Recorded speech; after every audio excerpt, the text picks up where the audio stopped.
Kok kayaknya pagi itu Kak, di Amerika apa Kak? Hah? Itu Padang di Amerika apa di mana itu di luar negeri ya? Di gudang ini Pak. Oh di gudang. Gudang Oke, senjata. ya ya terima kasih. Selamat malam kakak-kakak. Eh, Selamat bahagia Cari komputer. dan Cari komputer. diberi kesehatan pada malam hari ini. Kita bisa bertemu lagi tatap maya modul 1.5 pengembangan kurikulum PJOK. Tidak lupa salam dan bahagia. Assalamualaikum warahmatullahi wabarakatuh. Waalaikumsalam warahmatullahi wabarakatuh. Ya. Salam damai sejahtera, Om Swastiastu, Namo Buddhaya, salam kebajikan, rahayu untuk kita semua di ruang virtual ini. Ya sebelumnya untuk kegiatan pada malam hari ini, alangkah baiknya tidak intinya adalah kita berdoa agar diberi kelancaran dan mungkin bermanfaat ilmu yang akan kita diskusikan pada malam hari ini. Monggo salah satu mungkin memimpin Kak Rusito. Minta izin ya. Iya, siap. Maturun Kak. Nggih, siap. Mari kakak-kakak semua agar pertemuan kali ini walaupun malam kita tetap semangat. Semoga Allah memberi kekuatan kepada kita semua. Bismillahirrahmanirrahim. Kita buka bersama dengan kumul kitab Al-Fatihah. Alhamdulillahirrahmanirrahim. Iyyaka na'budu wa iyyaka nasta'in ihdinas siratal mustaqim siratal ladzina an'amta 'alaihim ghairil maghdubi 'alaihim waladdallin. Amin. Dakak. Nggih, terima kasih Kak Rusito. Semoga pada malam hari ini diberi kelancaran. Kita nanti 2 JP ya Kak. Ya, monggo diingatkan saya. Mungkin nanti terlalu asik atau mungkin tidak terasa sudah melewati. Ya, saling mengingatkan. Pada pertemuan modul 1.5 ini tatap maya yang ke beberapa kali, kalau tidak salah ke 6 apa 5 ya Kak. Ya, mengembangkan kurikulum PJOK. Nanti kakak-kakak berdiskusi masalah pengembangan kurikulum. Tidak terasa kita sudah berapa minggu bertemu. Mungkin nanti 2 minggu lagi kita luring Kak. Yeah. Kita akan bertemu langsung. Ya, mudah-mudahan diberi kesehatan dan bisa hadir ya Kak. Saya harapkan. Okay.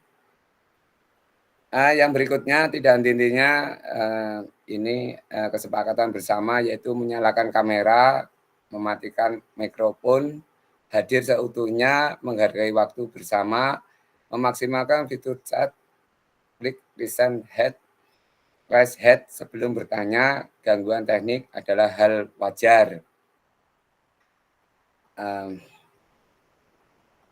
Ya, ini kata pembuka. Halo Bapak Ibu, tujuan dari sesi kita kali ini adalah satu, nanti ke depan kita akan membahas ini. Peserta dapat memahami 3 karakter utama kurikulum merdeka serta terkaitnya dengan prinsip pemikiran Ki Hajar Dewantara. Ki Hajar Dewantara, saya garis besarkan dikit ya, seorang tokoh pendidikan Indonesia yang dianggap sebagai Bapak Pendidikan Nasional.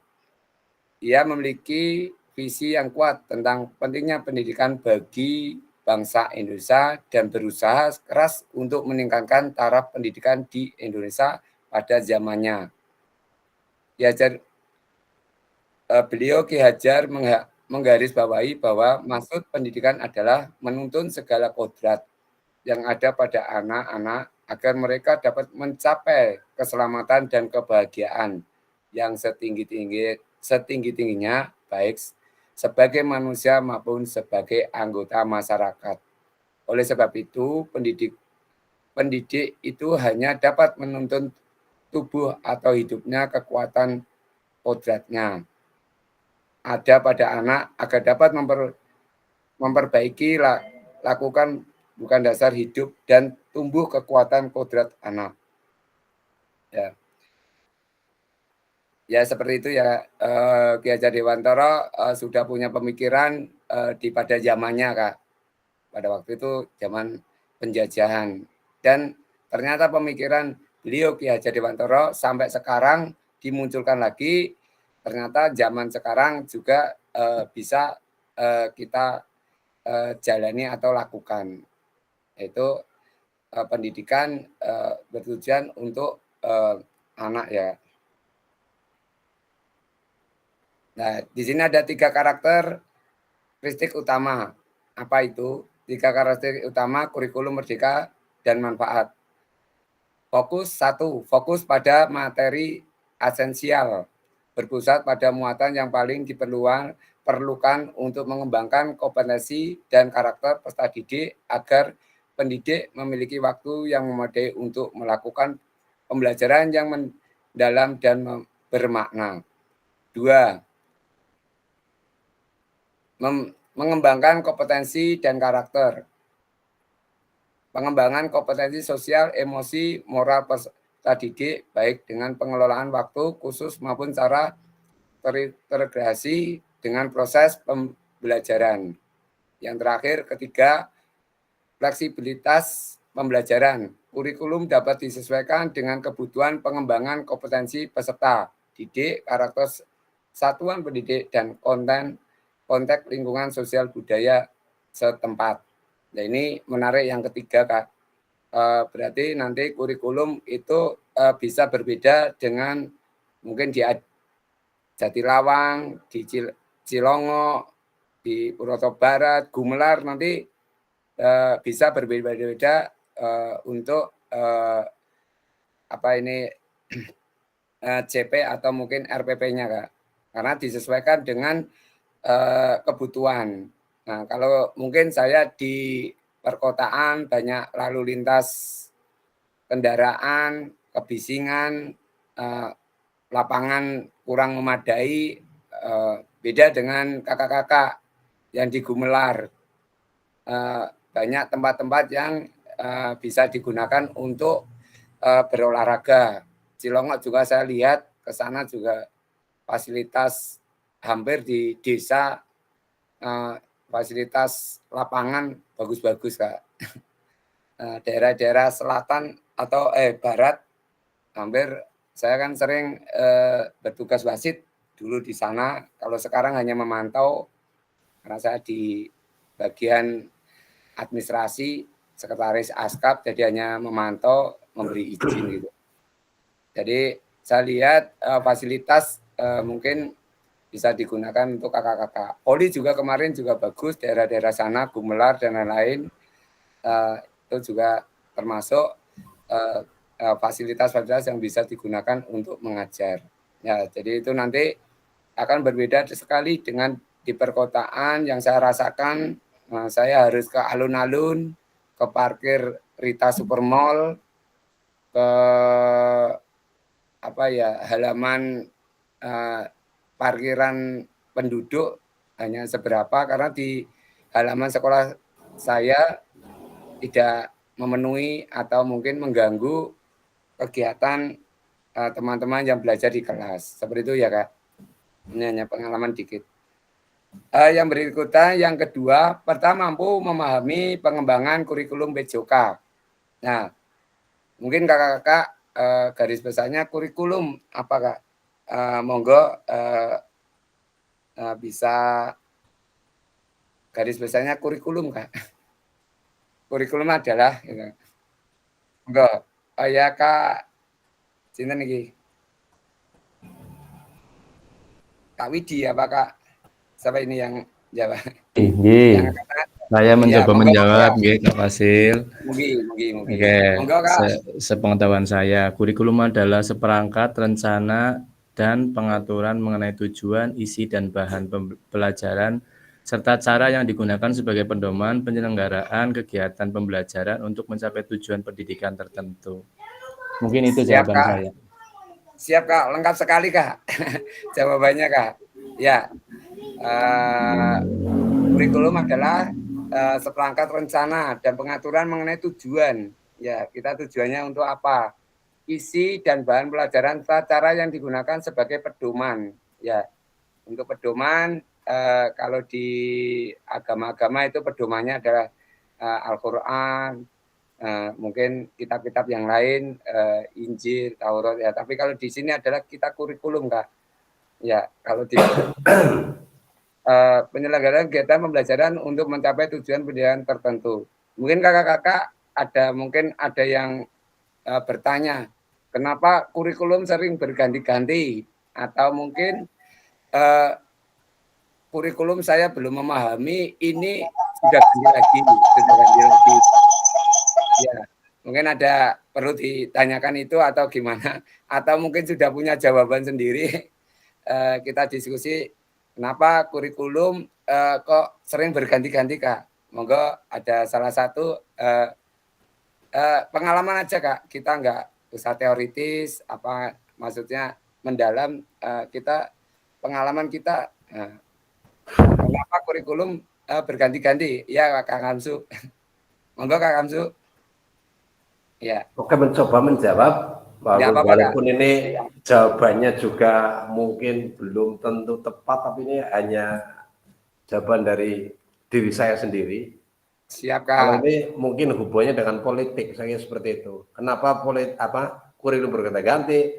Artinya siapa yang menduduki sebagai Menteri Pendidikan, mungkin dia kepengen menonjolkan diri sehingga punya program mengganti kurikulum begitu. Itu kalau menurut saya. Nyatanya sampai saat ini baik Kurtilas maupun kurikulum Merdeka, saya sebenarnya itu pribadi saya itu kurang tepat. Artinya kalau diterapkan di desa kemungkinan belum tepat. Tapi kalau KTSP saya kira itu malah menurut saya malah lebih tepat.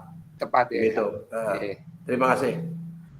Terima kasih penguatan dari Kak Kamsu. Memang dari kita pendidik yang merasakan sendiri ya Kak Kamsu ya. Saya juga merasakan sendiri bagaimana berganti-gantinya. Saya sampai dulu Kurtilas itu 3 kali ke Semarang, ke Solo mewakili KKG di Banyumas, Kak. Ya, untuk yang lain mungkin ini kita juga nanti didengarkan ini, Kak. Dengarkan nasional. Jadi ada masing-masing ini kan untuk pertimbangan atau mungkin untuk penguatan atau mungkin untuk referensi evaluasi pemerintah, Kak. Monggo Kakak, enggak apa-apa, Kak. Ya, monggo ada yang sedikit, lain. Kalau memang ini didengarkan sampai nasional, nambah sedikit.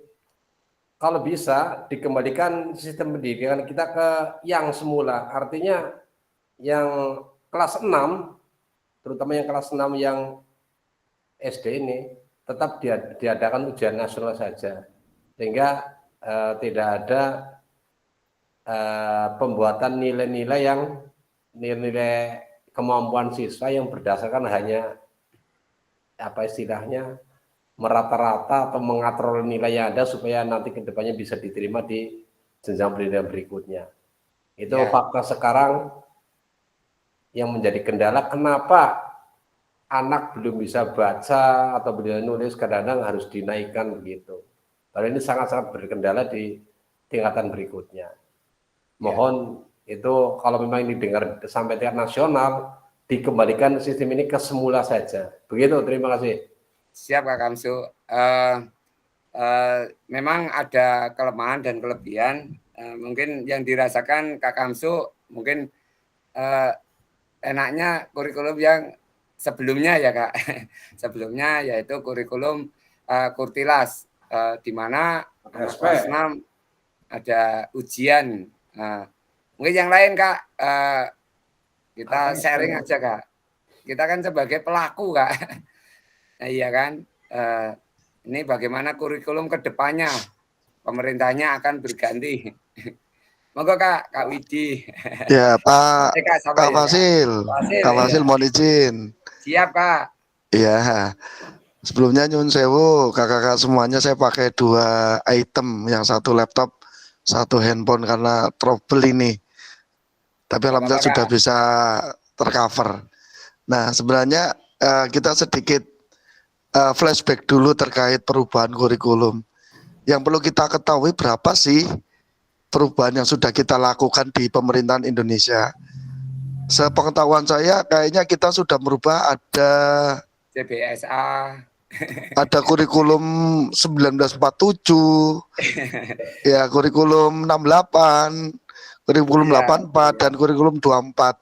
Nah, yang menjadi tolak ukur adalah yang selalu jadi korban kan Bapak Ibu guru semuanya. Iya, Betul Mau sekali. tidak mau kita harus belajar terus sesuai dengan apa namanya, ya politik lah. Itu maksudnya ke politik perubahan kebijakan pemerintah yang pengennya visi pendidikannya adalah pemerintah memiliki visi tentang pendidikan yang ingin dicapai. Nah, tetapi kenyataannya sebelum dicapai pergantian pemerintahan berganti, kurikulumnya ikut berganti. Itu yang menjadi kendala kita sampai detik ini, ya nggak bisa menyelesaikan sampai akhir. Betul.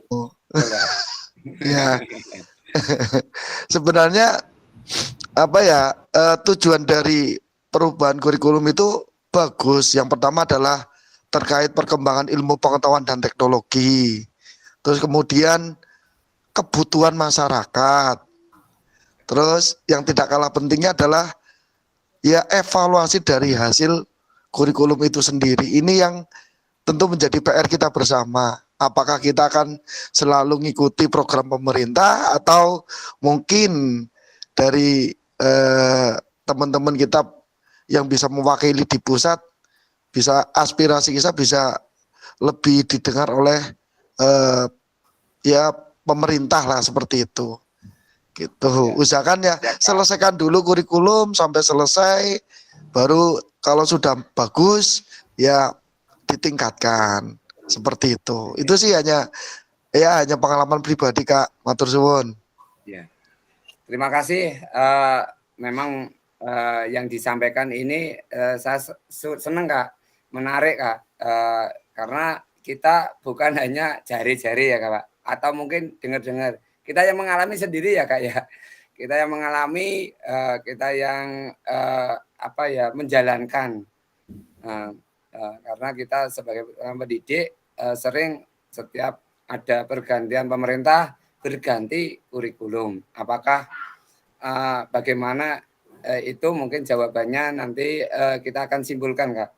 Kak Indar, monggo yang sudah ikut CGP, GP Guru Penggerak, Kak Indar Wahyuni, monggo silakan masuk. Pengalaman di CGP Kak Indar. Mohon maaf baru masuk jadinya belum terlalu menyimak sebentar. Siap, ini hanya belum mulai Kak. Ini masih kita membahas kenapa kurikulum bergonta-ganti. Nah, kita kan ada pengalaman di Guru Penggerak kemarin. Monggo Kak Indar untuk apa ini ya? Sharing aja lah. Ini kita hanya sharing aja Kak. Masalah kenapa kurikulum gonta-ganti gitu Kak. Hanya itu aja Kak. Ya betul. Kalau dari saya sendiri ya, kemarin misalkan menyimak, ibaratnya saya berkecimpung di dunia pendidikan itu berarti ngajar dari tahun 2013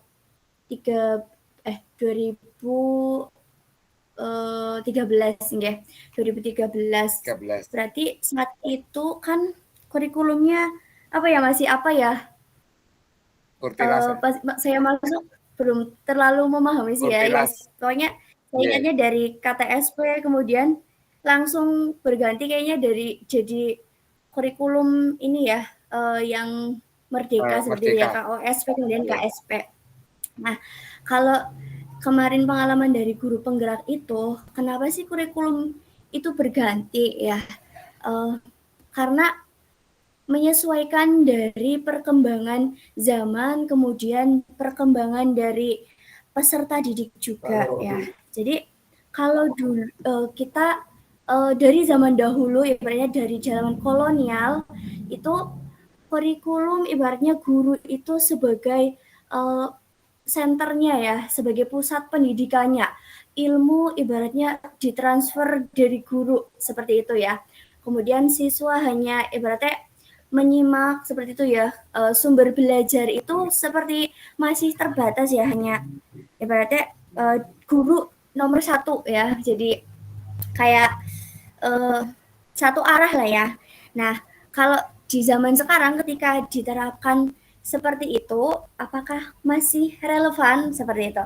Karena dengan karakteristik siswa yang kita jumpai saat ini ya, dengan perkembangan teknologi, kemudian budaya juga mempengaruhi ya, sosial budaya, kemudian anak-anak sekarang itu Masya Allah pintar-pintar sekali ya. Kita belum memberikan pengetahuan ibaratnya ya, anak-anak itu sudah memiliki banyak pengetahuan ya. Jadi kita guru itu bertugas tidak menjadi subjek utama pendidikan, tetapi kita sebagai penuntun, ibaratnya kayak gitu ya, penuntun, menjadi fasilitator dalam pembelajaran seperti itu. Ngapunten anu nyambi anak kecil gini. Siap Kak, nggak apa-apa Kak. Ya. Mungkin seperti itu sih. Nah, kemarin di guru penggerak itu kita kembali lagi sebenarnya pas zaman dulu Ki Hajar Dewantara itu memiliki ide kurikulum yang bagus sebetulnya ya, tapi kita banyak mengambil dari luar seperti itu, sehingga kita kembalikan lagi yang sebetulnya filosofi pendidikan Ki Hajar Dewantara itu bagus seperti itu ya, kalau kita bisa mempelajari lebih dalam lagi dan memahaminya seperti itu. Terima kasih mungkin seperti itu. Ya, yeah. Kasih anak-anaknya. Yeah. Terima kasih Kak Indar. Ini pengalaman kita di guru penggerak ya Kak. Mohon maaf kita masukkan ke sini. Kak Indar angkatan berapa ya Kak? Kalau boleh tahu ya. Untuk cek. Angkatan 1. Oh, angkatan 1. Bareng Pak Anas ya. Iya. Pak Iya, Anas. betul. Oke. Kalau saya angkatan 7 Kak. Saya tidak memungkiri Pak Kamsu, Kak Wasid dan mungkin teman-teman yang lain mengungkapkan seperti itu. Saya juga merasakan seperti itu Kak. Tapi bagaimana ya? Semuanya ada benarnya. Saya kemarin belajar di guru penggerak, yaitu betul yang dikatakan Kak Indar. Saya juga berontak dulu, gonta-ganti sampai buku di perpus itu Kak di kilo 0 lah caranya Pak, dijual. Karena kan ganti kurikulum yang lalu kan tidak terpakai Kak. Itu sampai hampir 1 kol Kak, penuh atau 2 kol ya.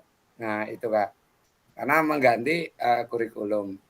Tapi di sini mungkin kebijakan itu pasti ada kekurangan atau kelebihan. Mungkin berusaha untuk mengikuti zaman Kak. Kenapa kurikulum sekarang kurikulum merdeka? Karena sekarang sudah banyak anak-anak teknologinya sudah berkembang dibanding kadang kita Kak. Anak-anak udah tahu seperti ini, kita belum tahu malahan. Maksudnya sudah tahu tapi masih kadang anak lebih pinter Kak. Ya.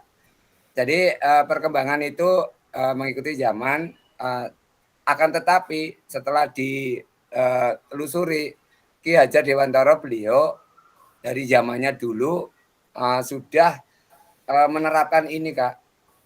Malah sebelum itu malah sudah menerapkan itu. Kurikulum merdeka yang saat ini diterapkan telah mengintegrasikan konsep hidup aktif sepanjang hayat. Dan tujuan mata pelajaran PJOK ini, hal ini bertujuan untuk memberikan murid dengan memahami yang mendalam mengenai pentingnya aktivitas jasmani dalam kehidupan mereka. Jadi sekarang kita mengajar itu tidak hanya siswa harus tunduk ke gurunya. Kalau dulu kan gitu Kak. Tapi kebutuhan siswa kita yang melayani Kak. Dan nanti untuk pendalaman atau mungkin tujuannya hasil dari pembelajaran itu tidak hanya pada saat itu, sepanjang hayat mungkin dewasanya Kak. Nah, kita mungkin Kak Kamsu di sini mengajar teori sepak bola, contoh ya Kak. Oh tekniknya seperti ini, dibagi secara mengajar diferensiasi, dibagi 4. Anak ini diberi perlakuan beda. Nah, suruh memperhatikan sendiri, mengoreksi sendiri. Kita sebagai guru mengamati atau memantau atau membetulkan. Nah, kita sebagai guru atau seperti itu Kak. Jadi nanti anak tersebut mungkin tidak terbentuk dari itu Kak. Mungkin dewasanya atau SMP-nya atau SMA-nya. Kita harapkan seperti itu Kak. Jadi makanya tidak memaksa anak untuk harus bisa lari berapa menit. Sepak bola tendangan harus berapa menit. Tapi anak itu mengerti apa itu pembelajaran pada hari itu Kak. Mungkin garis besarnya seperti itu. Mohon maaf kalau saya salah menyampaikan Kak. Karena saya belajar dari kemarin Kak. Dan ini juga di sini ada di modul 1.5 yang 1 Kak. Itu ada juga. Ya. Kita lanjut ya untuk ketiga. Mungkin ada lagi untuk kurikulum yang disampaikan. Nah ini kan kita nanti rekaman ini kan mungkin bisa di-upload di YouTube yang dari sana Kak. Biasanya kita lihat di YouTube muncul, tak bisa didengarkan dari teman-teman yang lain. Nah, mungkin ada terbuka. Ya, terima kasih Kak, Kak Kamsu, Kak Wasid, Kak Indar. Nah, kita di sini adalah sharing, tidak ada benar, tidak ada salah. Ya Kak, semuanya sharing itu untuk berpendapat Kak. Ya. Yang berikutnya, pertama mampu memahami penyusunan program wisata yang berkualitas dengan back design. Nah, di sini yang tahu back design, ya ini hanya bahasa Inggris bahasa Indonesia di bahasa Inggris kan Kak. Monggo Kak Baruni, back design itu apa Kak? Atau yang lain? Back design. Ya, monggo. Pengertian back design. Ada yang kita kemarin sudah mungkin tidak asing back design itu apa. Ini untuk ya Kak Kamsu lagi, monggo. Belum hafal. Belum. Ini hanya bahasa Inggris di Indonesia kan Kak. Ya. Ya back Kak Wasid, monggo ya. Kita sini sharing aja yang belum pernah mengungkapkan monggo. Nanti ada penilaian untuk nyuwun sewu untuk keaktifan ya Kak. Iya. Terima kasih Kak. Ya, monggo. Oke, makasih Kak Fasil. Hanya pengen sedikit berbagi sharing aja terkait backward design atau bahasanya adalah desain mundur. Iya, betul Kak. Nah, itu hanya itu Kak. Ya, adalah suatu pendekatan dalam merancang pembelajaran yang dimulai dari penentuan tujuan akhir pembelajaran terlebih dahulu. Baru setelah itu dirancanglah asesmen atau penilaian untuk mengukur pencapaian tujuan tersebut. Dan yang terakhir, baru disusun materi pembelajaran dan kegiatan belajar yang akan menuntun siswa mencapai tujuan. Mungkin itu saja yang bisa saya sampaikan Kak. Terima kasih. Benar sekali Kak. Benar sekali Kak Wasid. sama menambahi yang sudah benar ya. Yaitu backward design adalah istilahnya hanya diinggriskan Kak. Kalau di Indonesia ya mundur. Back ya mundur gitu aja Kak. Kita garis bawahi, kita lanjutkan aja ya, nanti ada di slide berikutnya. Nah, agenda kita sesi ini kita membahas 3 ini Kak. Backward design, pengembangan kurikulum PJOK, pemikiran Ki Hajar Dewan dan kurikulum Ki Hajar Dewantoro dan kurikulum Merdeka. Nah, nanti kita hanya membahas 3 ini. Malam ini kita tidak sepanas yang kemarin ngisi aplikasi-aplikasi dan lain-lain. Kita hanya sharing-sharing pengalaman kita Kak. Ya, aktivitas backward design dalam pengembangan kurikulum PJOK.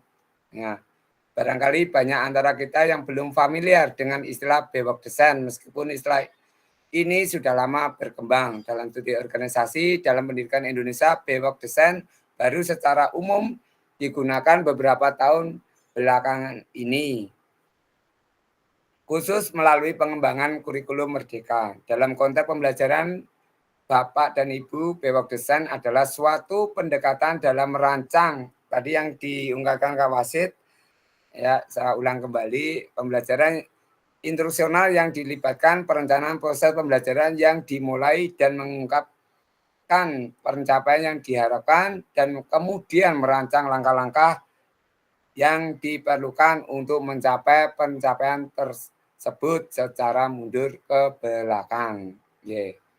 Dari bawahnya adalah mundur ke belakang. Jadi merancangnya dari atas, dari depan ke belakang gitu aja. Menurut Bapak, Ibu atau kakak-kakak dari skala 1 sampai 10, kira-kira seberapa dalam pemahaman Bapak Ibu tentang kurikulum PJOK yang tadi saya sampaikan? Mungkin kakak-kakak sudah membaca terlebih dahulu modul. Monggo di chat, monggo hanya mengisi saja Kak. Poin 1 sampai 10. Ya mudah-mudahan jangan di bawah 5 lah Kak ya. Nah, setelah tadi saya garis besarkan Kak. Mungkin luasnya ada di modul 1.5 Kak. Monggo kakak-kakak mengisi di chat, kolom chat. 1 sampai 10 Kak. Monggo. Nah, malam ini kita hanya sharing-sharing Kak.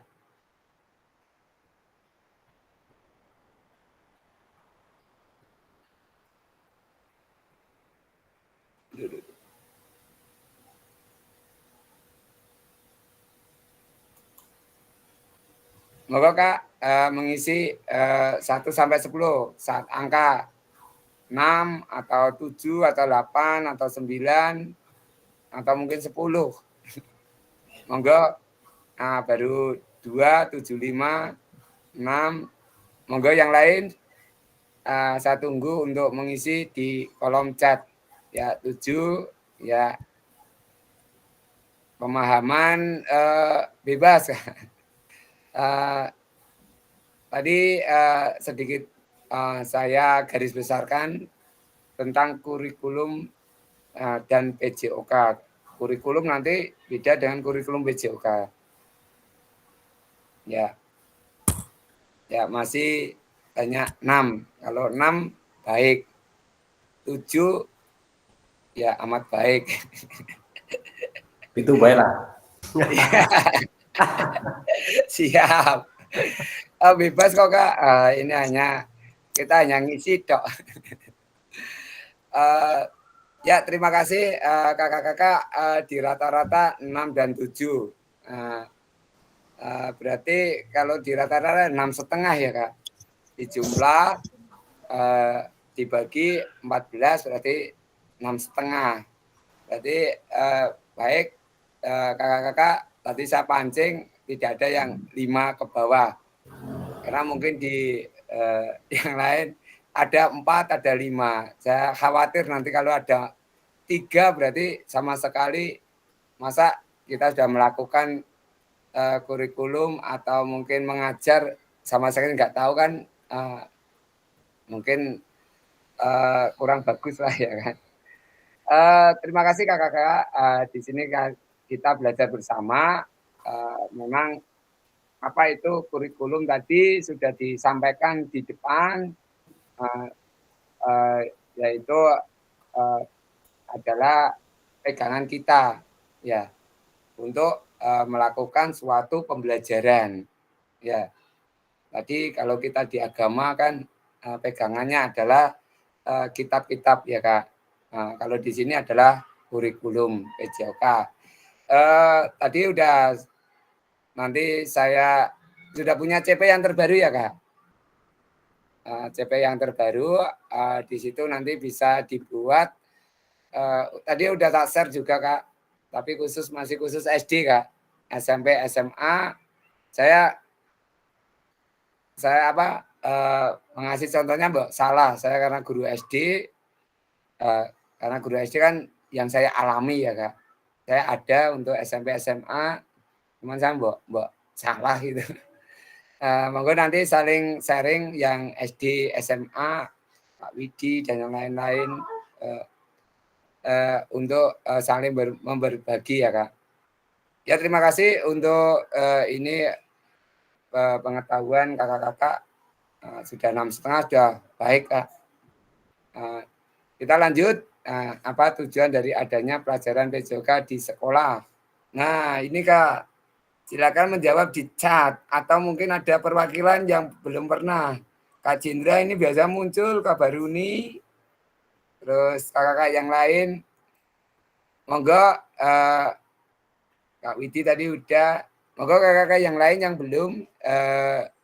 Hanya ini Kak, kita kan lakukan setiap hari lah Kak dalam pembelajaran. Apa tujuan dari adanya pelajaran PJOK itu Kak? Monggo kakak-kakak. Yang lain Kak, Kak Kamsu, Kak Gito. Iya Kak. Ya monggo siap. Ya. Mohon maaf ya. Siap Kak, monggo. Ya, PJOK itu merupakan media untuk mendorong pertumbuhan fisik, perkembangan psikis, keterampilan motorik, pengetahuan dan penalaran. Siap. Maka dari itu pelajaran PJOK ini sangat mendukung untuk pembelajaran yang lain, sehingga harus diadakan di setiap sekolah, begitu Kak. Oke, siap Kak. Terima kasih. Betul yang dikatakan, kita mendorong tadi Kak Baruni ya. Monggo yang lain masih ada kesempatan. Kenapa ada pelajaran PJOK di sekolah? Oke. Mencoba. Iya, nggak apa-apa Kak. Ya nanti Mengapa ada ya pembelajaran Kak, PJOK di sekolah? Ini mungkin ya, pertama untuk meningkatkan kebugaran jasmani, kemudian untuk meningkatkan keterampilan motorik, kemudian ada kerjasama, sportivitas, disiplin, tanggung jawab. Nah itu biasa dirangkum dalam 3 aspek dalam PJOK yang harus biasa dikuasai. Satu yaitu aspek kognitif atau pengetahuan, kemudian yang kedua aspek psikomotor, dan yang ketiga aspek afektif. Kalau tidak salah itu. Terima kasih. Ya, betul Kak Kamsu, Kak Baruni, seperti yang diungkapkan. Mungkin yang lain ini masih SD ya, masih di lingkup SD. Mungkin yang di SMP, SMA, mungkin ada. Oke Kak Safari, ya Kak Safari. Monggo Kak Safari dulu. Kak Safari dulu. Iya lagi bunyi ya. Volumenya kecilin dikit. Iya. Siap. Ya, oke Kak. Siap Kak. Oke.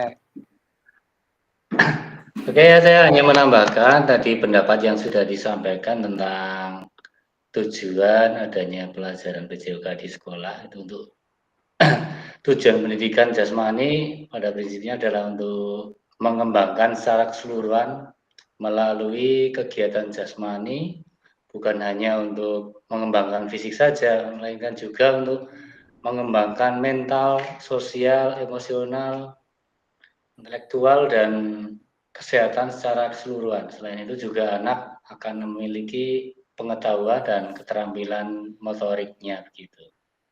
Terima kasih Kak.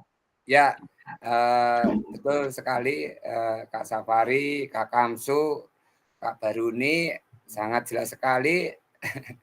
Pendidikan jasmani adalah meningkatkan kebugaran jasmani, mengembangkan keterampilan motorik, membantu karakter positif, mendorong gaya hidup sehat, mengajarkan regulasi emosi dan sosial, membangun kepercayaan diri, meningkatkan kesejahteraan mental. Tadi ya ada 3 aspek juga yang disebutkan Kak Kamsu.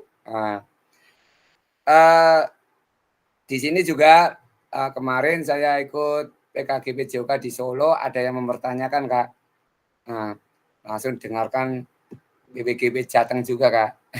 Yaitu kenapa di SMA kelas 3 kok dihapus itu PJOK-nya.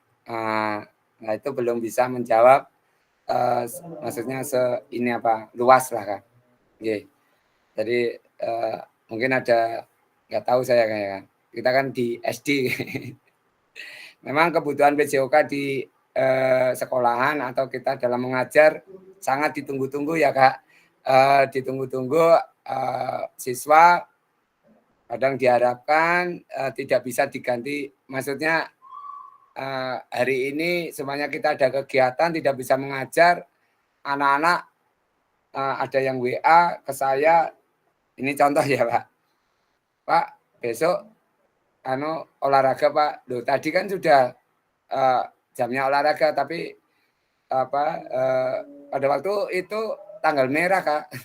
Tanggal merah suruh ganti hari yang lain. Nah, seperti itu berarti antusias anak-anak juga untuk pelajaran kita ditunggu-tunggu adalah termasuk juga favorit Kak. Kita bersyukur bisa di sini di PJOK adalah pelajaran yang disukai. Saya dari kecil juga senang juga pelajaran PJOK Kak. Terima kasih. Saya lanjutkan aja ya. Waktu sudah menunjukkan hampir 1 jam ya. Ya berikutnya menurut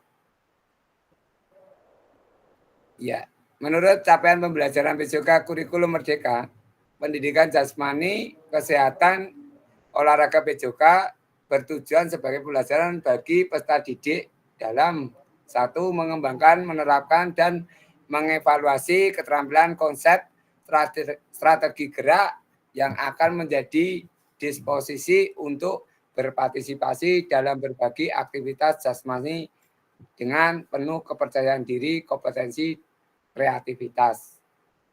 Nah, ini menurut CP tahun 2022. Yang kedua, membantu dan memberikan dukungan mereka dalam memilih gaya hidup sehat dan aktif secara jasmani. Ya. Terus yang ketiga, membangun dan menerapkan keterampilan sosial dan emosi melalui konteks pembelajaran yang menekankan nilai-nilai fair play, kerja tim, inklusivitas, dan terakhir menanamkan apresiasi dan mengembangkan sikap positif untuk aktif secara jasmani sepanjang hayat sebagai upaya peningkatan keseluruhan kualitas hidup. Ya, di sini menurut CP ya PJOK Kurikulum Merdeka tahun 2022 mungkin saya munculkan apa ya Kak? Nanti saya bagi di WA Group ya Kak ya. Untuk CP ini lengkap sekali Kak. Saya tutup dulu yang ini ya Kak sementara ya. Ya, saya ganti untuk CP. Nah, mungkin kakak-kakak nanti teman-teman nah ini CP. Ini bisa nanti dibagi ke teman-teman guru yang lain Kak. Di sini bentar. Ya.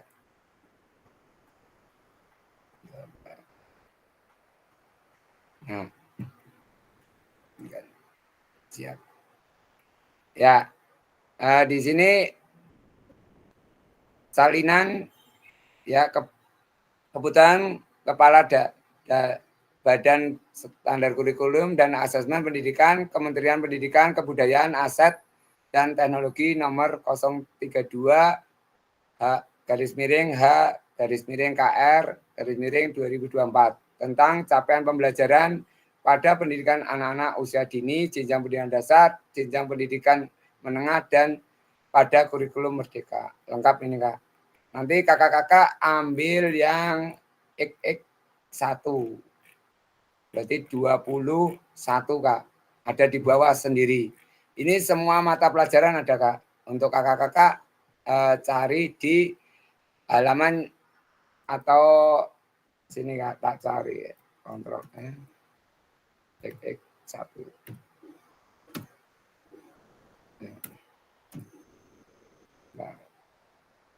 Nah, ini kakak-kakak kita di PJOK-nya yang ini ya, Kak. Di 21 atau Romawi XX1 ya, Kak. Nanti akan saya bagi kakak-kakak. Ya. Di atasnya sini juga SMA, ya, SMP ada semua, Kak.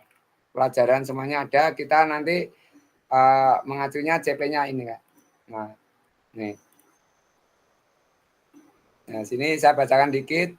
Capaian pembelajaran pendidikan jasmani, olahraga, dan kesehatan rasional, keberadaan pendidikan jasmani, olahraga, dan kesehatan PJOK dalam kurikulum pendidikan menegaskan posisi sebagai pembelajaran bagi pendidik. Semua anak tanpa terkecuali akan menempuh perjalanan pembelajaran yang dipandu secara pedagogis untuk mengembangkan keterampilan, pengetahuan, dan pemahaman sikap terhadap gerak dan kesehatan. Dengan kata lain, PJOK adalah suatu mata pelajaran bertujuan untuk memfasilitasi anak dalam menemukan nikmatnya aktif, bergerak, dan menjadi sehat. Nah, jadi hanya tujuannya kita adalah bergerak menjadi sehat. Berarti mungkin saya sendiri kadang dulu menekankan anak untuk PJOK itu prestasi, ukuran saya. Ternyata di kurikulum Merdeka ini tujuan pembelajaran bukan ke prestasi ya, Kak. Di sini asasnya pembelajaran gerak sebagai jantung mata pelajaran PJOK, meskipun peserta didik juga dapat belajar aspek lain melalui situasi gerak. Sebagai suatu penjelasan pembelajaran, kurikulum PJOK harus dirancang sebagai pengalaman belajar berpotensi meningkatkan keterampilan konsep dan strategi gerak beserta penerapannya. Sumbangsih PJOK dalam pembelajaran lain itu juga ada, Kak. Tanpa terasa, kebugaran anak yang dibentuk oleh guru PJOK akan menjadikan giat belajar, Kak. Nah, coba mungkin kakak tidak terasa menyumbang anak didik itu dengan kebugaran, dia bisa melakukan aktivitas pembelajaran di kelas akan semakin meningkat, Kak. Itu adalah suatu teoritis, Kak. Maksudnya apa ya? Suatu kejadian nyata, Kak. Tidak hanya teoritis, mohon maaf. Jadi kakak-kakak dengan sadar atau tidak sadar, saya sendiri kita sudah menyumbang anak-anak itu kita bentuk bugar, bersemangat, ketika nanti berefek juga dalam pembelajaran, dalam kegiatan pembelajaran di kelas, dia kan lebih semangat menerima pelajaran lebih bagus, Kak. Nah, beda anak-anak yang kurang bergairah karena ada asupan oksigen dan motivasi anak-anak semakin menambah kuat, Kak. Seperti itu ya, Kak. Di sini nanti kalau dibahas mungkin jauh ya. Tujuan pendidikan jasmani, kesehatan, dan olahraga tujuan mengembangkan, menerapkan, dan mengevaluasi keterampilan konsep strategi gerak yang akan menjadi disposisi untuk berpartisipasi dalam berbagai aktivitas jasmani dengan penuh kepercayaan diri, kompetensi, dan kreatif. Nah, ini ada 4 tujuan. Saya akan lanjut ke slide berikutnya ya, Kak. Nah,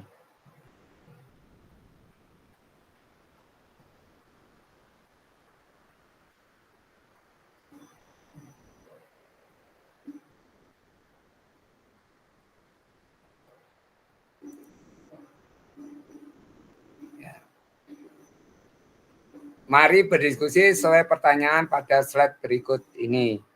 Mungkin kakak-kakak sudah ada yang mengisi di LMS modul 1.5, monggo dibuka-buka lagi atau mungkin teringat jawabannya. Jadi terlepas dari kurikulum apapun, apakah selama ini Bapak Ibu sudah memahami dengan baik tujuan mata pelajaran dan menjadikannya sebagai acuan.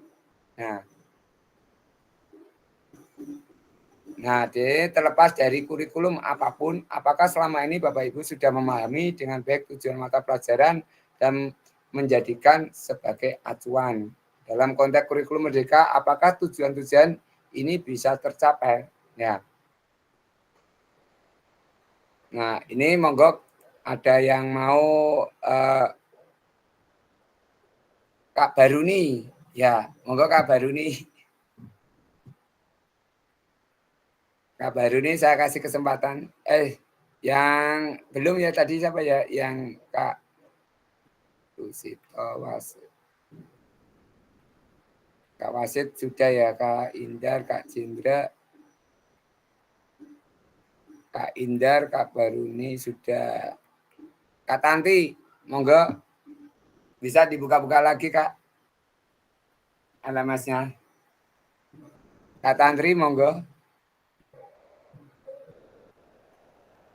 Ya mungkin yang lain untuk ini pengertian kakak-kakak terlepas dari kurikulum apapun, apakah selama ini Bapak Ibu sudah memahami dengan baik tujuan mata pelajaran dan menjadikan sebagai acuan? Di sini kakak-kakak terlepas dari kurikulum, Mbak. Jadi hanya pengalaman kakak-kakak di sini sudah memahami dengan baik tujuan mata pelajaran. Nah, tujuannya mata pelajaran itu apa? Apakah sudah memahami, Kak? Di sini tujuannya tadi yang di CP tadi, Kak. Nah, tujuan mata pelajarannya ini kita hanya kita terlepas dari kurikulum, Kak. Apapun. Nah, tujuan mata pelajaran dan menjadikan sebagai acuan. Monggo kakak-kakak.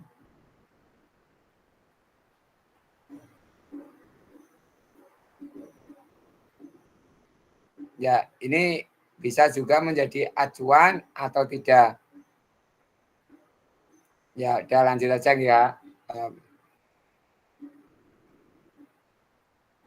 Nah, di sini mempunyai tujuan penting sebagai acuan untuk memahami muara akhir pembelajaran. Untuk mencapai tujuan umum ini, pemerintah sudah menurunkannya ke dalam CP dan mempersilahkan guru satuan pendidikan untuk menurunkannya lagi ke dalam TP. Ya. Jadi dari CP nanti ke TP, capaian pembelajaran nanti ke TP. Seperti itu ya, Kak. Saya lanjut lagi.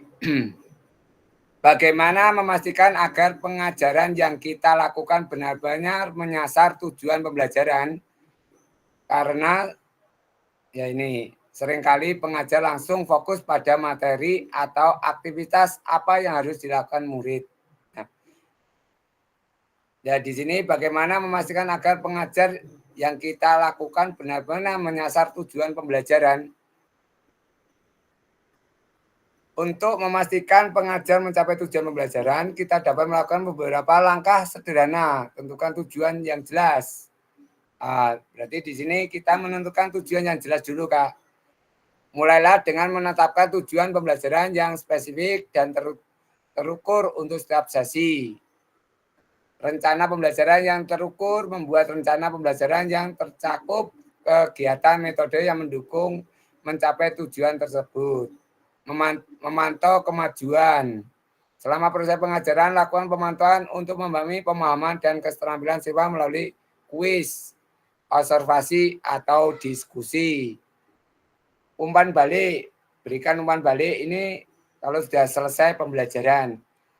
Di sini kakak-kakak nanti akan melakukan juga pembelajaran 30 menit, yaitu kita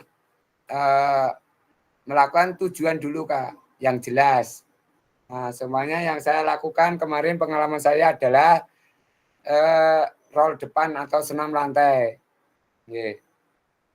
Saya melakukan senam lantai. Nah, di sana nanti saya merancang sebuah modul, boleh RPP, boleh modul Kak. Ya, boleh RPP, boleh modul kakak-kakak yang mungkin menguasai dan enak untuk dilakukan Kak. Yang terpenting nanti pengambilan foto atau videonya jangan terputus dan mungkin minta bantuan yang lain. Rencana pembelajaran yang terstruktur, membuat rencana pembelajaran yang tercakup kegiatan metode yang mendukung pencapaian tujuan tersebut. Pemantauan kemajuan selama proses pengajaran, lakukan pemantauan untuk memahami. Nah, kakak-kakak nanti mungkin kalau di modulnya atau RPP-nya nanti kakak-kakak memantau, dalam arti nanti ada pembagian kelompok untuk melakukan. Mungkin kelompok ini melakukan apa, jadi nanti kakak hanya mendampingi anak-anak, memantau, mengamati, mungkin mengoreksi di situ. Terus yang terakhir adalah umpan balik. Berikan umpan balik secara berkala. Setelah pembelajaran selesai, setelah pemanasan, pendinginan, nanti kakak-kakak memberikan umpan balik. Berikan umpan balik secara berkala agar mereka mengetahui kemajuan mereka dan area perlu diperbaiki. Oh ya, ini mohon maaf. Nanti yang terakhir refleksi. Umpan balik bisa kakak nanti di pertengahan. Ya, untuk memperbaiki pembelajaran berikutnya. Seperti itu. Biasanya dilakukan di ini apa ini? Diferensiasi Kak. Jadi nanti dibagi 4 kelompok atau 3 kelompok untuk melakukan perbedaan. Berbeda pelakuan. Dan terakhir yaitu refleksi. Setelah pembelajaran selesai, pendinginan, nah kita refleksi. Setelah setiap sesi, luangkan waktu untuk merefleksi apakah metode dan materi yang digunakan efektif dalam mencapai tujuan pembelajaran. Ya, ini karena siswa kita kadang ada yang tahu, kadang ada yang melakukannya berusaha dengan baik, tapi masih belum maksimal. Kita dorong ya, kita semangati ya Kak. Jadi jangan sampai kita, aduh kamu gini-gini, maksudnya kita salahkan. Ya, kita cari solusi yang benar bagaimana. Yang baik, yang ini yang salah gitu Kak. Itu akan mendorong siswa nanti berikutnya akan lebih baik. Ya, tapi kalau nanti kita akan salahkan, itu anak itu nggak bisa. Ya, kita sebagai pendidik menyalahkan terus, akhirnya anak itu tidak mau atau malahan mungkuk Kak. Kalau bahasa Jawanya itu Kak. Ya, kita lanjutkan ya Kak. Proses batch design dalam pengembangan kurikulum secara umum melalui 3 tahap. Mengidentifikasi capaian pembelajaran, menentukan metode penilaian, merencanakan pengalaman belajar dan strategi pembelajaran. Ya, yang pertama mengidentifikasi capaian pembelajaran. Pada tahap ini melibatkan penentuan pengetahuan, pemahaman, dan keterampilan apa yang harus dikuasai oleh murid di akhir suatu fase. Capaian pembelajaran harus jelas, terukur, dan lancang dengan standar atau tujuan pendidikan. Di negara kita, capaian pembelajaran sudah dirumuskan oleh pemerintah pusat melalui dokumen kurikulum merdeka. tugas Bapak dan Ibu lebih pada bagaimana memecahkan capaian pembelajaran ini menjadi tujuan-tujuan yang lebih kecil yang menjadi anak tangan menuju capaian pembelajaran dalam satu fase. Nah, ini yang kedua, monggo yang mau mengungkapkan proses desain dalam pengembangan kurikulum secara umum melalui 3 tahap di bawah ini. Ya, yang satu tadi udah saya jelaskan, mungkin yang 2 mungkin ada yang menanggapi atau mungkin memberi berdiskusi di sini. Menentukan metode penilaian, ini yang dimaksud bagaimana? Monggo kakak-kakak menentukan metode penilaian. Nah, itu gimana, Kak? Ya, monggo Kak Wasis. Ya. Oke Kak, ingin sedikit menanggapi terkait capaian pembelajaran. Yang perlu digarisbawahi di sini kita juga harus menentukan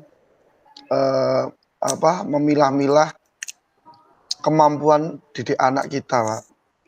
Karena yang saya alami di usia-usia remaja ini, ada anak yang dia kualitasnya bagus, ada yang mohon maaf dia juga berkebutuhan khusus. Akhirnya mau tidak mau kita untuk metode penilaiannya itu harus menyesuaikan dengan kemampuan mereka, Kak. Gitu. Jadi Betul, tidak Kak. bisa disamakan. Gitu.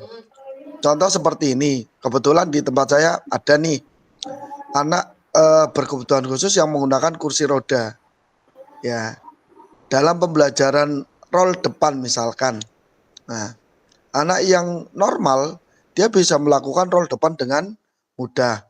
Tapi untuk anak berkebutuhan khusus, dia untuk melakukan roll depan saja itu dibantu saja masih kesulitan, Kak. Jadi kita harus punya alternatif bagaimana cara untuk memberikan penilaian kepada anak didik kita yang ya sudah kita pilah-pilah mana yang dia berkemampuan yang baik, yang standar atau di bawah rata-rata. Mungkin itu Kak dari saya, Kak. Matur suwun.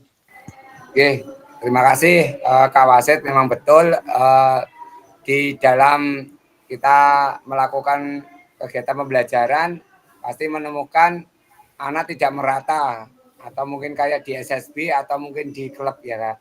Mereka mampu semuanya masuk atau mungkin melakukan sesuai dengan keinginan pelatih.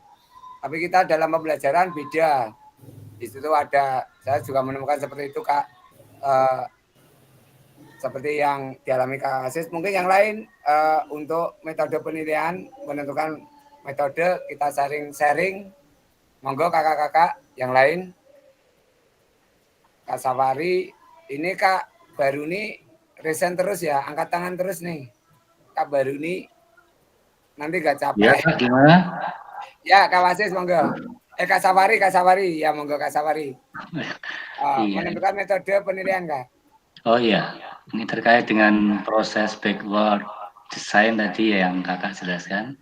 Siap, Baik, untuk selanjutnya setelah yang pertama tadi telah disampaikan mengidentifikasi capaian pembelajaran, maka untuk metode berikutnya menentukan metode penilaian.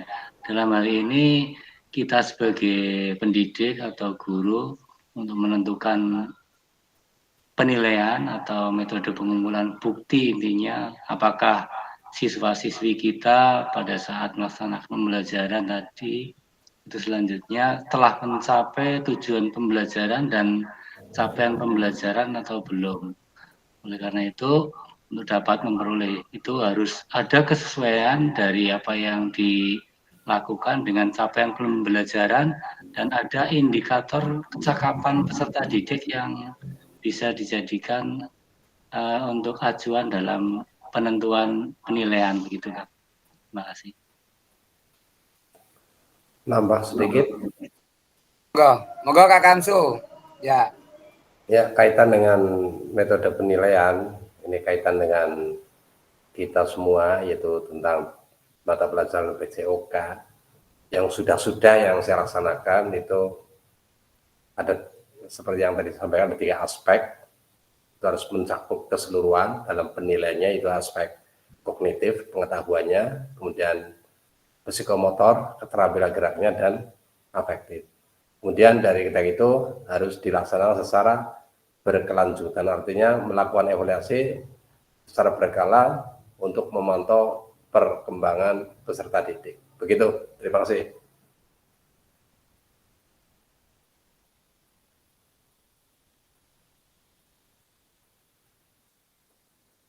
Kak Baruni monggo, dari tadi ngangkat tangan terus. Kak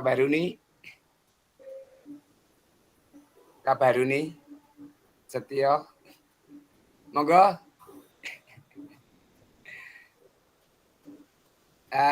Menentukan metode penilaian Kak dengan Bewot Design.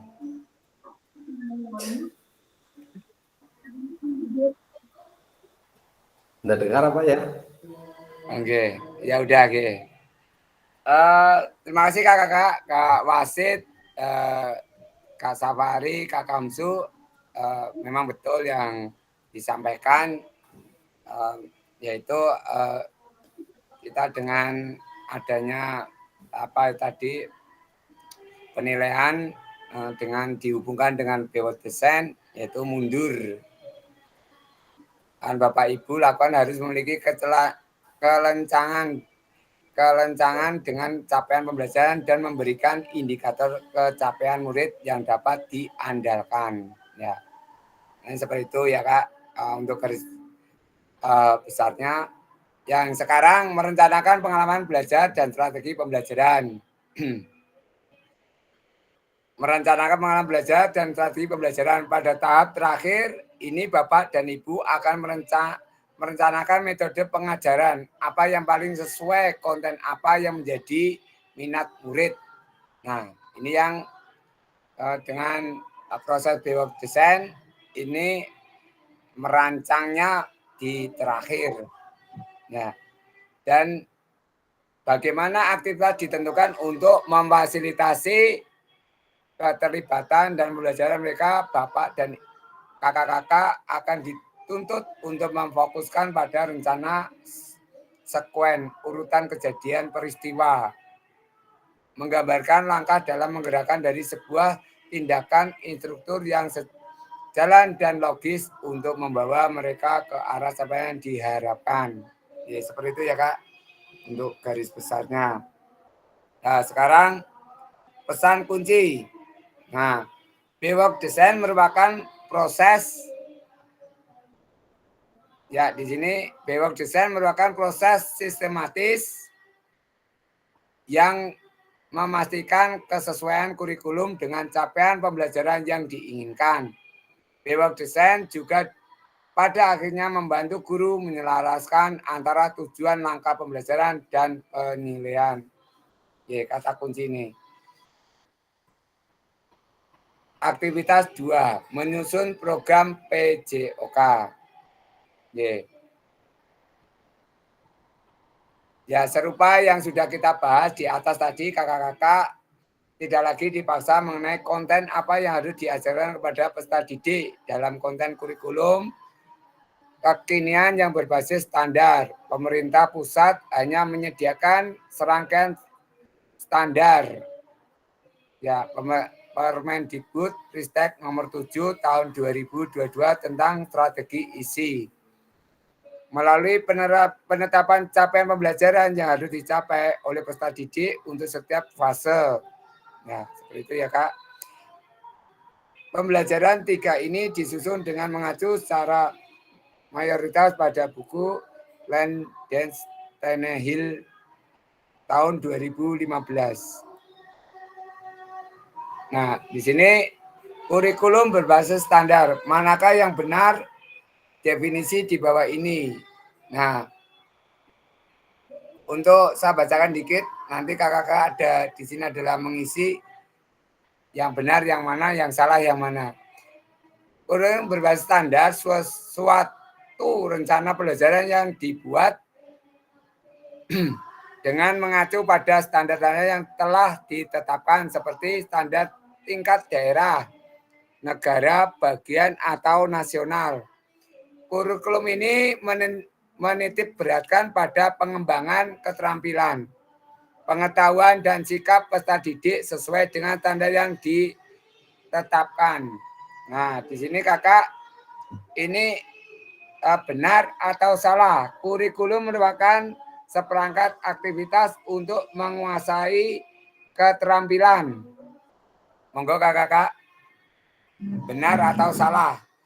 Dicat ya kak, di chat ya kak, di kolom chat.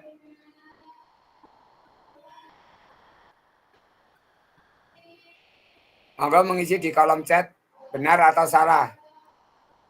Hanya itu saja kak. Ya. Monggo yang lain saya tunggu. Salah. Benar, salah.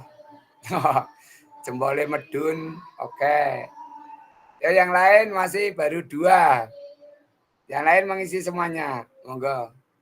Saya tunggu Kak Indar, baru Pak Rusito, Kak Kamsu salah. Salah. Oke, kita lihat nanti. Benar atau salah. Siap. Ya, 1, 2, 3. Kling. Ya, tepuk tangan. Wah, Jani. Ini tadi berarti dari 6,5 mungkin menjadikan sekarang 95 ya Kak. Atau 99 ya. Pemahamannya kakak-kakak mungkin. Yang berikutnya, yang kedua, buku teks peserta didik dapat dikatakan adalah suatu kurikulum. Nah, monggo kakak. Buku teks. Ya. Monggo ngisi di kolom chat. Ya, saya tunggu benar atau salah. Buku teks peserta didik dapat dikatakan adalah suatu kurikulum. Ye.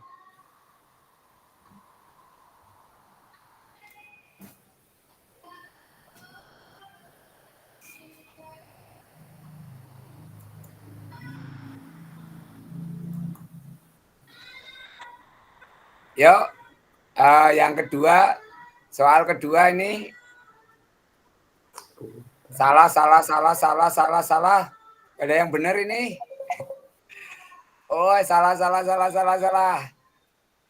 Jelas banget nih. Ya, saya buka. Bismillah, 1, 2, kling, tepuk tangan. Wah ini semuanya 100, berarti pemahamannya kakak-kakak sudah mencapai 100 ya. Yang berikutnya, 1 lagi kak, kuis ya. Nah ini, kurikulum adalah suatu standar untuk mengetahui apa yang peserta didik harus pelajari meliputi keterampilan, pengetahuan, dan sikap. Ya kakak, monggo. Benar. Salah, benar. Iya, monggo. Benar. Oke, siap. Pak Widi benar, Kak Indar, Kak Gito, Kak Jindra, Kak Muhammad, Sabari, Kak Rudi, Kak Tanti, ya sip semuanya sudah menjawab. Kak Rusito, ya kita buka. Bismillah, ding, ya tepuk tangan. Oke. Saya ngasih nilai 100 semuanya. Iya. Terima kasih kakak-kakak. Kita memang malam ini adalah diskusi dengan secara dewasa. Orang dewasa ya kak. Diskusi dengan karena masukan apapun itu tidak ada salahnya, karena kalau orang dewasa itu dari pengalaman kak. Oke, kakak. Jadi nanti tidak ada yang benar, tidak ada yang salah. Kita di sini adalah diskusi dengan orang dewasa. Beda dengan kalau siswa itu mungkin ada arahan yang kalau kita pengalaman dari hal-hal yang sudah kita lakukan sebelum, nanti, dan sesudah. Yang berikutnya kakak mohon izin kita lanjut. Saya agak serak kak, 4 hari di lapangan. Mohon izin ya Pak, minum dulu.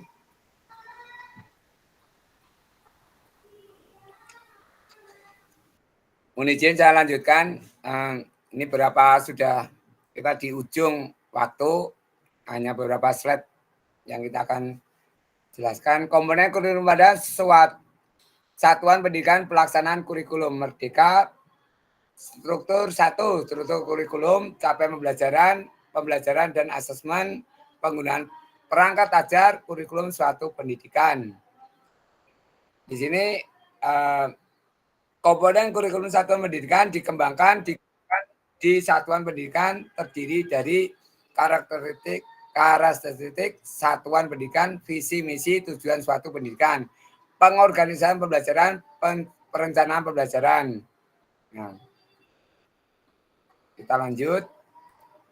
Mohon izin. Mengapa kurikulum operasional berbeda antara satuan pendidikan? Nah, ini kenapa berbeda?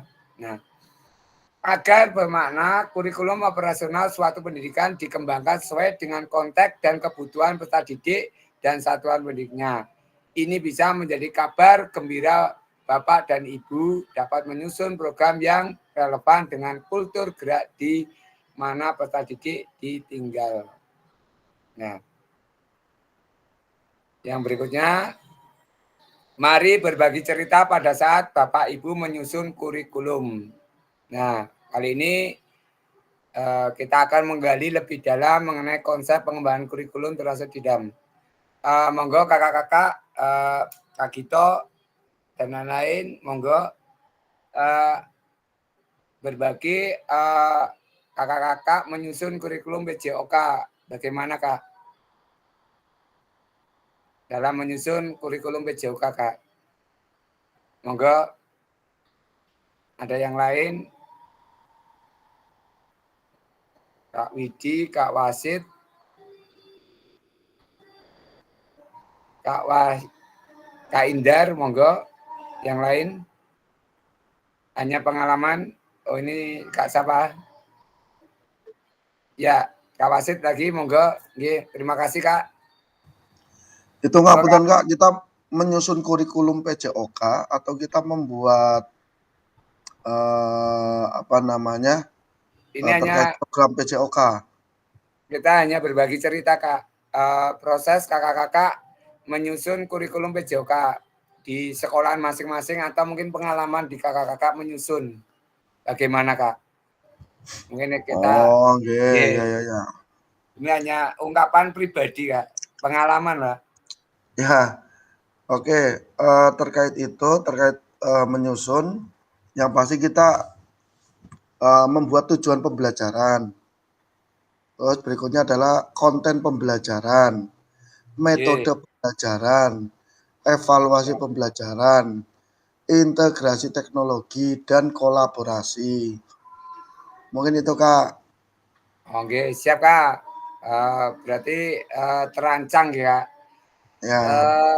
Terus di dalam penyusunan itu apakah ada kesulitan Kak untuk menghubungkan yang kurikulum sekarang Kak?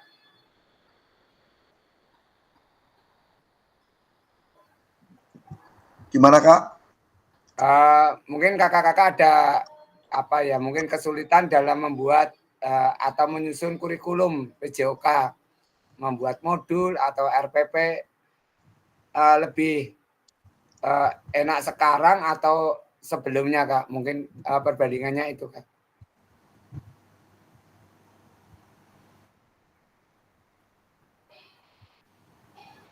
Oke Kak Wasit. Jujur ya Kak, terkait Ya, kalau untuk apa-apa, menyusun itu sebenarnya lebih mudah sekarang penerapannya. Karena Bapak Ibu guru kan juga akan mengamati bagaimana sih karakteristik peserta didik. Terus yang kedua kebutuhan untuk peserta didik. Dan yang berikutnya adalah fasilitas yang dipunyai untuk sarana prasarana yang ada di lingkup sekolah, karena setiap sekolah kan juga berbeda-beda, Kak. Itu Yes, aja siap. sih. Lebih mudah sekarang. Oke, ya betul Kak.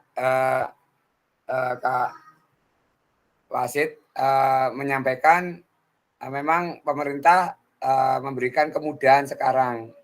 Kalau dulu pakai ditulis tangan ya Kak, pernah ya Kak? Tahun berapa ya? Harus mengumpulkan tulisan tangan, RPP ya Pak. Ya seperti itu. Mungkin ada pengalaman yang lain kakak-kakak bagaimana menyusun kurikulum sekarang Kak? Atau mungkin dikaitkan dengan yang lalu, atau mungkin ada kekurangan dan kelebihan Kak? Kita sharing-sharing Kak. Ya. Moga kakak-kakak yang lain.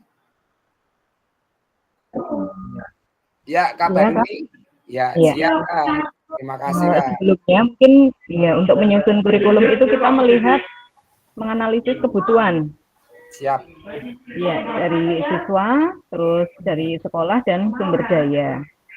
Kemudian menentukan tujuan pembelajaran.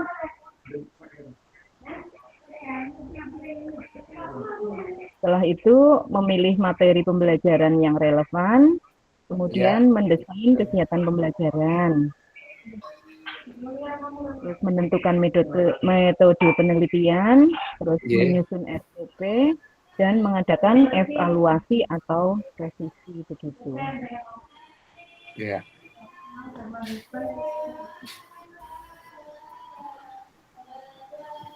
Terima kasih Kak Baruni. Cukup apa lagi Kak Baruni? Ya, dari saya begitu Kak. Oke. Sebelum saya tanggapi Kak Rudi ya, dari tadi ngangkat, saya mau kayak kecepatan yang lain. Kak Rudi Tristanto, monggo. Ya, kami persilakan Kak Rudi menyampaikan pengalaman. Ya, Kak Rusito ya, Kak Rusito, monggo. Ya, Kak Rusito. Monggo Kak Rusito, kami persilakan.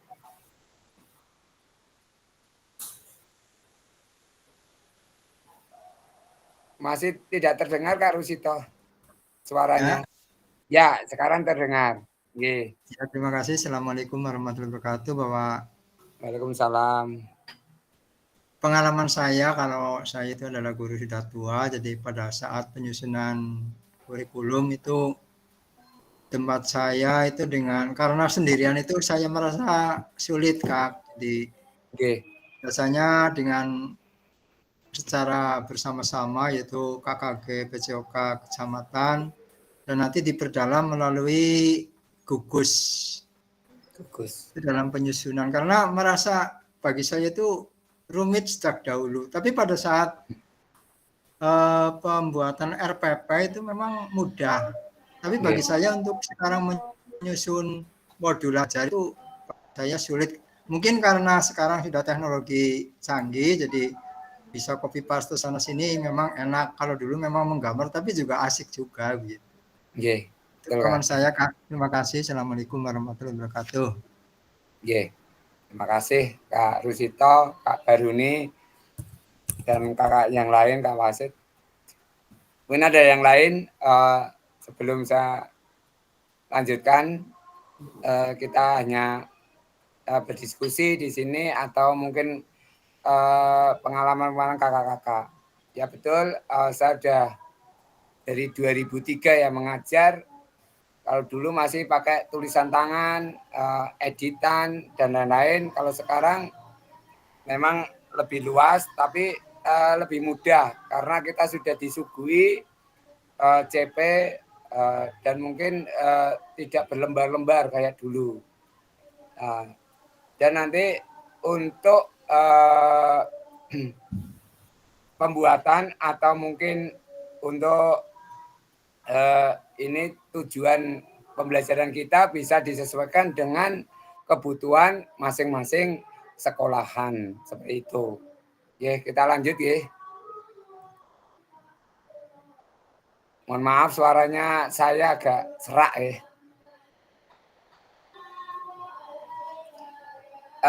Sekarang bagaimana Bapak Ibu selama ini merancang program wisata sebagai bagian dari pengembangan kurikulum mata pelajaran PJOK? Monggo yang sudah mengisi di modul 1.5, monggo Kak Widi sudah, Kak Gito monggo, dan yang lain. Untuk ini pertanyaan, bagaimana Bapak dan Ibu selama ini merancang program PJOK sebagai bagian dari pengembangan kurikulum mata pelajaran PJOK? Boleh dibuka-buka lagi di LMS-nya, Kak. Di situ di bagian diskusi. Bagian diskusi, Kak. 1.5. Monggo yang mau menjawab, Kak Gito. Ya, Kak Indar, monggo. Didiknya udah bubuk, Kak. Monggo Kak Indar, sabar ya. Ya, Didiknya udah izin. bubuk, Kak. Itu sama bapaknya. Oh, Lagi oke. main. Iya, Oke. iya. Izin Siapa? menjawab Monggo. itu ya. Baik, terima kasih atas kesempatannya. Selama ini dalam merancang program kurikulum di sekolah ya, tentunya kita memperhatikan bagaimana karakteristik dan juga kebutuhan siswa, kemudian memperhatikan juga visi dan misi serta tujuan dari sekolah kita, serta kondisi lingkungan dan sumber daya yang ada di sekolah, seperti itu. Tentunya juga kita mengacu tujuan pembelajaran ataupun capaian pembelajaran secara nasional yang kemudian dikembangkan lagi menjadi tujuan pembelajaran yang lebih spesifik lagi menurut apa yang tadi disebutkan di awal, yaitu karakteristik sekolah maupun karakteristik dan kebutuhan dari siswa itu sendiri. Begitu. Terima kasih. Ya, terima kasih. Monggo yang lain sebelum kita nanti simpulkan. Oh, Kak Jindra tepuk tangannya 6 kali ya, Kak Paset. Ya, karena Kak Indar ini sudah pengalaman di GP ya, untuk hal-hal seperti ini sudah lancar. Monggo yang lain, Kak Tanti, monggo kalau mau mengungkapkan atau pengalamannya, Kak. Bagaimana Bapak Ibu selama ini merancang program sebagai bagian dari pengembangan kurikulum mata pelajaran PJOK? Satu lagi akan saya lanjutkan ke selanjutnya. Satu lagi monggo. Ya, lanjut aja ya, Kak. Nanti ini waktunya sudah di ujung. Apa saja selama ini Bapak Ibu anggap menjadi suatu yang bernilai untuk dipelajari murid di kelas PJOK? Nah, ini kita tarik garis bawahnya aja, yaitu apa saja selama ini kakak-kakak anggap menjadi suatu yang bernilai. Nah, ini suatu bernilai untuk dipelajari murid di kelas PJOK. Pasti siswa-siswi kakak-kakak itu ada yang bernilai di kelas PJOK. Monggo pengalaman dari kakak-kakak apa saja? Mungkin yang lain yang mau menjawab, monggo yang lain. Kak Tanti, Kak Wasit lagi nawa, nggih monggo. Siap, Kak. Ya. Oke, izin lagi Kak menjelaskan Apa-apa, Kak? pertanyaan yang kemarin sudah dijawab. Apa saja yang selama ini Bapak Ibu anggap menjadi sesuatu yang bernilai untuk dipelajari murid di kelas PJOK? Ya, Kak. Beberapa hal yang dianggap yang bernilai dipelajari oleh murid di kelas PJOK: 1, keterampilan motorik. Yang kedua, kesehatan dan kebugaran. Ketiga, keterampilan kolaborasi. Keempat, pendidikan karakter. kelima, pengetahuan tentang olahraga, keenam, kesehatan mental, ketujuh, kesadaran lingkungan. Itu saja Kak, 7 item yang mungkin bisa sangat bernilai di murid-murid dalam pembelajaran PJOK. Matur suwun. Siap Kak Wasit, lengkap sekali jawabannya. Memang bernilai yang dipelajari sesuai yang bernilai untuk pelajaran murid untuk Kakak Wasit menyampaikan. Selanjutnya, bagaimana Bapak Ibu akan mengintegrasikan itu semua dalam proses pengembangan kurikulum mata pelajaran PJOK. Dari jawaban-jawaban kakak-kakak tadi, bagaimana mungkin pengalaman berbeda di kakak-kakak dalam pembelajaran. Nah, ini proses pengembangan kurikulum mata pelajaran yang sekarang berlaku. Monggo kakak yang ada yang mau menjawab atau angkat tangan. Kak Gito, Kak Rudi, monggo. Kak Kamsu ya, silakan. Masih soalnya apa? Bo? Ini bagaimana Bapak Ibu akan mengintegrasikan itu semua ke dalam proses pengembangan kurikulum. Mengintegrasikan.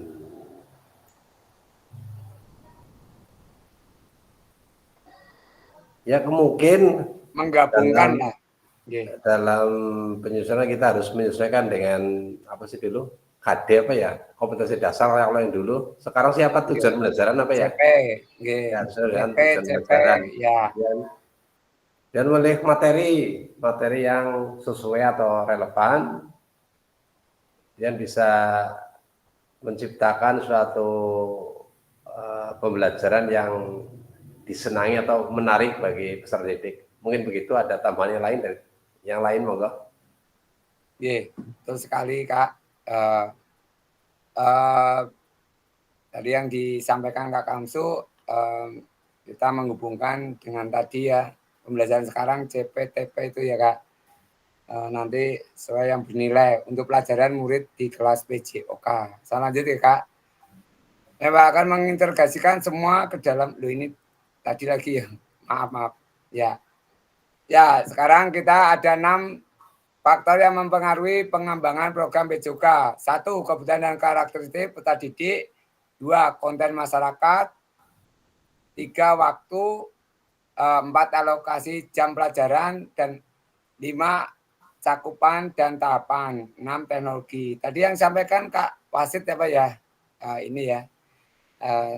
Ini ada 6 faktor yang mempengaruhi pengembangan program PJOK.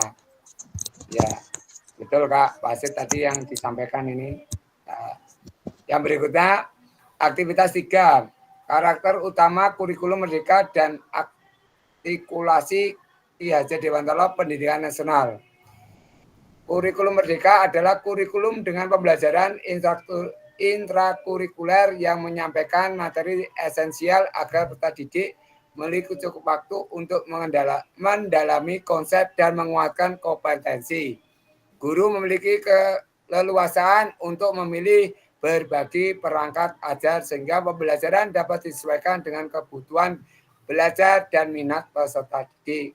Kurikulum merdeka memberikan keleluasaan pada pendidikan untuk menciptakan pembelajaran berkualitas yang sesuai dengan kebutuhan dan lingkungan belajar seperti peserta didik.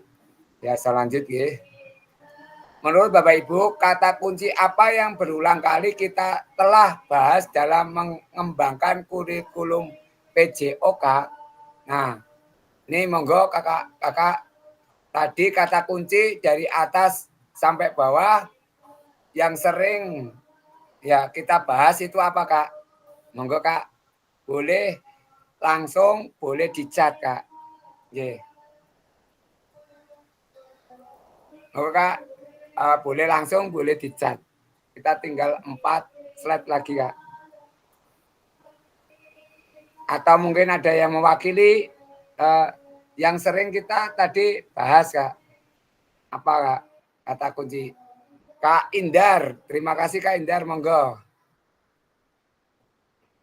Monggo, Kak Indar.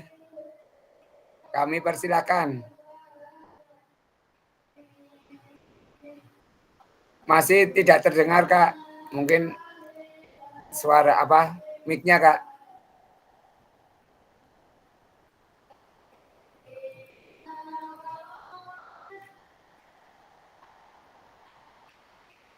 Kak Indar monggo. Mic-nya masih tertutup, Kak. Mau yang lain, apa yang sering kita tadi mungkin bicarakan atau mungkin ungkapkan kata kuncinya? Analisis kurikulum kan, Kak? Ya, nggih monggo, nggih.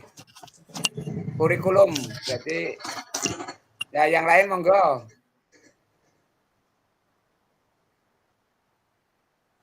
Yang sering tadi, oh ya monggo Kak Rusito. Ya mungkin untuk PJOK sendiri yaitu mungkin olahraga, terus kesehatan, aktivitas fisik yang lain mungkin itu keterampilan itu. Ya. Itu menurut saya. Ya, terima kasih Kak Kamsu monggo. Yang sering kita bicarakan dari atas sampai sekarang. Ya tentang kurikulum, baik filosofi atau pengembangan kurikulum, itu mungkin ya yang dibahas malam hari ini.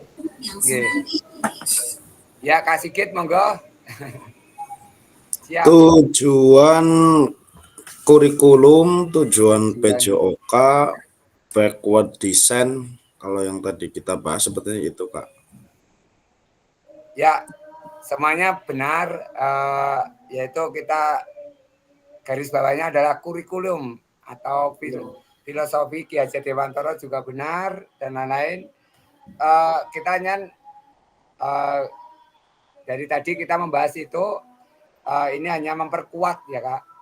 Nanti kakak-kakak selanjutnya adalah di LMS-nya ya Kak. Jangan lupa untuk diselesaikan sampai nanti modul 1.6 selesai, kita nanti luring Kak. Monggo kakak-kakak yang belum selesai. Apa yang telah kita bahas merupakan karakter kurikulum merdeka yakni fokus pada materi esensial. Ada 4 ini ya Kak, fasilitas kegiatan.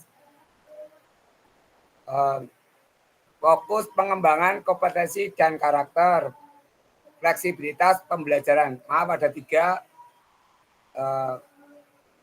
Dan selanjutnya, nah ini fokus pada materi esensial. Apa yang telah kita bahas merupakan karakter kurikulum merdeka. Nah betul kakak-kakak tadi dah. Pengembangan kompetensi dan karakter. Ya tadi kakak-kakak siapa ya tadi yang menjawab juga benar. Nah ini fleksibilitas pembelajaran sesuai dengan kebutuhan. Ya. Mari kita diskusikan demikian aja Dewantara lebih jauh dan mengaitkan dengan karakter kurikulum. Alhamdulillah kita sudah di ujung. Terima kasih kakak-kakak.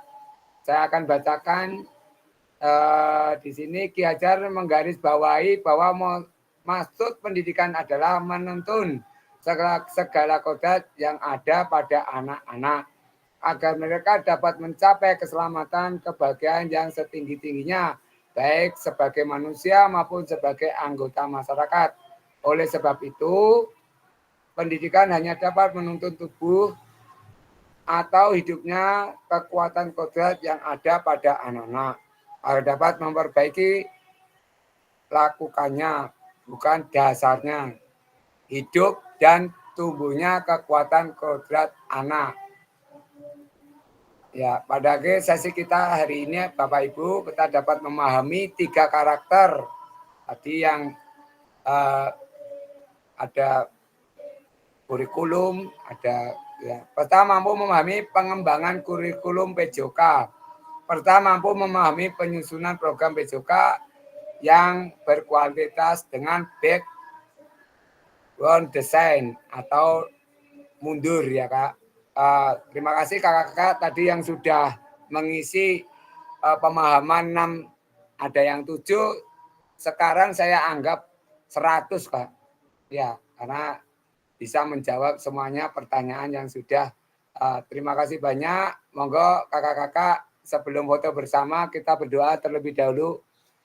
Ya, mengucapkan syukur alhamdulillah. Malaikat kita baca hamdalah ya Kak. Alhamdulillah. Alhamdulillahirabbil alamin. Ya, sini pas hujan deras Kak ini. Monggo Kak dimunculkan semuanya kameranya, kita foto dulu, habis itu nanti kita diskusi, monggo lanjut diskusi ya monggo. Ya. Monggo Kak. Kesenanya kelutut. Kesempatannya pun gue. Masih sentong jagungnya. Ya. Semuanya muncul ya. Ya. Jadi